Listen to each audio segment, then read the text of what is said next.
In 2004, Grand Theft Auto San Andreas debuted on the PlayStation 2, a full 2 years after GTA Vice City, and became the console's best-selling game of all time. It was the biggest title in the series up to that point, and would introduce numerous new mechanics that would carry over into the new generation. With Grand Theft Auto The Trilogy, the Definitive Edition, releasing on November 11th for Xbox Series X and S, Xbox One, Nintendo Switch, PS4, PS5, and PC, should new players hop into San Andreas' remastered version?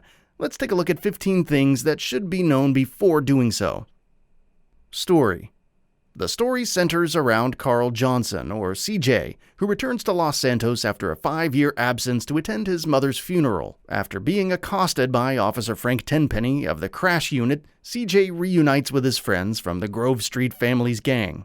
After surviving a drive-by shooting and learning that the Ballas and the Vagos have seized most of the territory and power, CJ commits to staying in Los Santos to help rebuild the gang.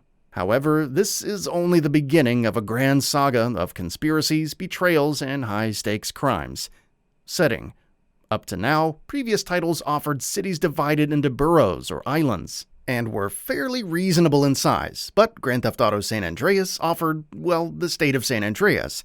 This meant cities like Los Santos, San Fierro, and Las Venturas, which each unlocked over the course of the story. But there were also smaller locations like Red County and Flint County, which make up the countryside. Whetstone is where Mount Chiliad and the logging town of Angel Pine are located, while Tierra Rabada is a peninsular county with a bayside area. Bone County is where the deserts and the Sherman Reservoir and Dam are located, among other conspicuous sites. In terms of sheer size and scale, this was the largest world in the series to date.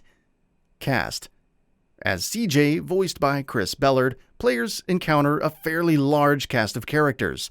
Sean Sweet Johnson, played by Fazian Love, is CJ's brother, with whom he has a shaky relationship. Melvin Big Smoke Harris, played by Clifton Powell, who serves as Sweet's right-hand man, the corrupt Tenpenny, voiced by the impeccable Samuel L. Jackson, and many, many more. Even Ice-T has a fairly important role as rapper Mad Dog. Character customization. For the first time in the series, players can actually influence the appearance and stats of the main character. There's respect, stamina, muscle, and fat, which can be increased or decreased based on one's actions. Hitting the gym, for example, will increase CJ's muscles, while eating too much periodically increases his weight, resulting in slower movement speed. And while GTA Vice City had different outfits, San Andreas provides numerous brands with different articles of clothing that can be mixed and matched, along with different tattoos and hairstyles. Open world design and improvements. Grand Theft Auto San Andreas offered a number of different improvements to Rockstar's open world design when it launched. Pedestrian AI reacts more intelligently now. Hitting their vehicles causes them to exit and attack the player. Attacking pedestrians also causes others to run away, and there are much more extensive interactions with random folk. Gangs also have a stronger presence, existing as their own entity in the world and attacking or supporting CJ depending on his allegiance. Swimming and climbing. 2-player co-op.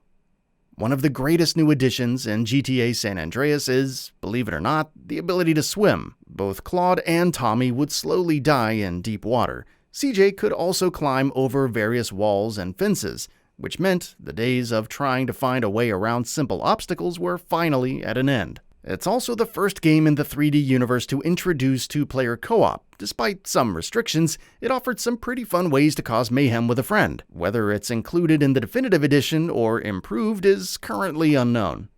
Side content.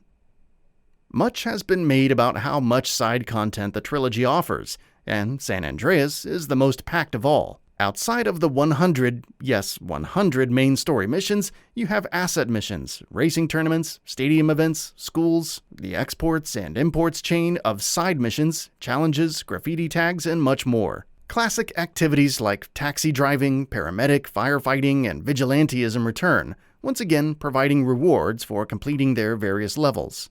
HowLongToBeat.com estimates 31 hours for the main story, 46.5 hours for the story and extra content, and a whopping 82 hours to complete everything. Gang warfare. Instead of simply having gangs as friends or foes in the world, GTA San Andreas introduces gang warfare for taking over rival gang territory.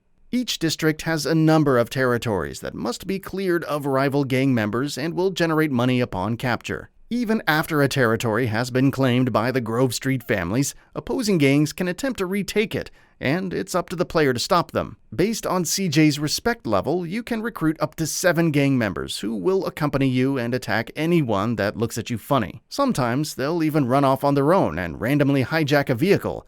The AI isn't necessarily the best, but the resulting chaos is great. Vehicles. There are 212 different vehicles, over double that of Grand Theft Auto Vice City, with various sports cars, SUVs, lowriders, sedans, motorcycles, industrial vehicles, and much more to choose from. There are also a number of boats, helicopters, and planes, along with RC vehicles, and, last but not least, the jetpack. San Andreas also introduces drive-by shooting, which allows for firing a weapon while inside a vehicle, and it's seeing improvements in the Definitive Edition. Schools. One of the many firsts that GTA San Andreas introduces are schools, where CJ can improve his skills in driving, boating, flying, and biking.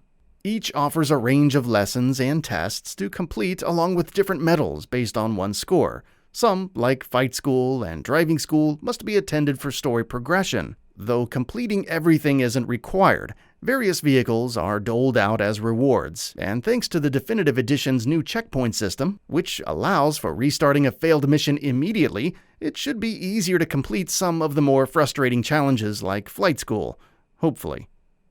Restricted areas. Restricted areas were introduced in GTA Vice City, granting a wanted level in the police station or the bank after a heist. San Andreas expands on these significantly.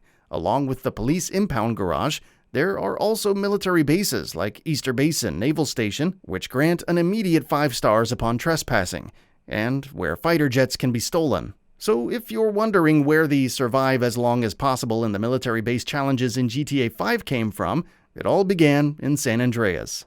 Assets and properties. Assets return, once again allowing players to acquire different businesses which generate income on a daily basis. Most of them are unlocked from completing missions, though you'll need to spend money to acquire places like the Verdant Meadows airstrip. Properties and safe houses are also back, with numerous types scattered throughout the state of San Andreas. Some may be free while others require purchasing, and offer different benefits after clearing certain missions. Not all of them have garages, but will sometimes spawn vehicles nearby. Weapons and combat improvements. Though it has slightly less melee weapons than Vice City, San Andreas offers 38 weapons in total. This includes classics like the M4, SPAS 12, Tech 9, Flamethrower, and Minigun, along with new weapons like the heat-seeking rocket launcher and Desert Eagle, not to mention tools like night vision, thermal vision, and parachutes, which required rethinking the series' fall damage system. Combat is also heavily revamped over previous games with options like dual-wielding firearms, revamped crosshairs which become darker as the enemy's health decreases, and auto-aim improvements. Again, how the GTA 5 style controls will factor into the Definitive Edition remains to be seen, but it's the best in the 3D trilogy up to this point. 12 radio stations. Grand Theft Auto San Andreas also features the most number of radio stations in the series, with Playback FM providing classic East Coast hip-hop like Public Enemy, KDST offering classic rock tracks like The Who and Billy Idol, and Radio Los Santos with its West Coast hip-hop like Dr. Dre, Tupac, and much more. You even have WCTR, a talk radio station with a variety of programs and shows.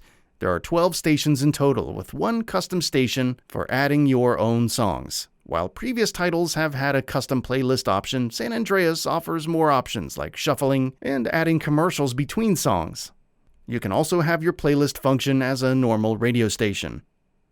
22.679 GB on PS4 and PS5. PlayStation Game Size on Twitter estimates the total size of Grand Theft Auto Trilogy The Definitive Edition to be about 39 GB on PS4 and PS5.